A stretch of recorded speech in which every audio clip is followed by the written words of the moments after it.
আজকে আমি তোমাদের সঙ্গে কলের কলকাতা গল্পের একটা গুরুত্বপূর্ণ কোয়েশ্চেন নিয়ে আলোচনা করতে যাচ্ছি।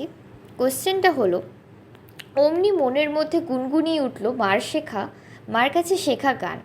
মার কাছে শেখা গানটি কী, কোন প্রসঙ্গে এই উক্তি করেছেন লেখক?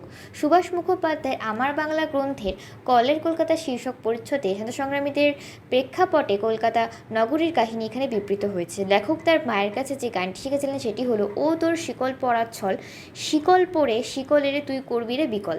স্বাধীনতা সংগ্রামের বিক্ষুব্ধ জোয়ারে যখন সারা কলকাতা উত্তাল হয়ে উঠেছিল, এমন সময় লেখকদের বাড়িওয়ালা রামদুলাল বাবুর একবার জেলে গিয়েছিলেন। কদিন পরে রামদুলাল বাবুর দাদা লেখককে রামদুলাল বাবুর সঙ্গে দেখা করতে নিয়ে যাওয়ার প্রস্তাব দেন। আনন্দে আটখানা হয়ে লেখক রাজিও হয়ে যান। সেই প্রথম লেখকের জেলখানা প্রত্যক্ষ করার অভিজ্ঞতা হয়।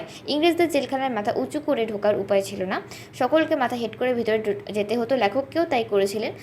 জেলখানার ভিতরে অনেক স্বাধীনতা সংগ্রামীর সঙ্গে সাক্ষাৎ হয়েছিল, সেখানেই লেখক সুভাষচন্দ্র বসুকেও দেখেছেন। জেলখানা থেকে বেরিয়ে লেখক স্বাধীনতা সংগ্রামীদের কথা ভাবতে শুরু করেছিলেন। তাদেরকে শায়েস্তা করার জন্য ইংরেজ সরকার তাদেরকে জেলখানার অন্ধকার গুহায় ভরে দিত।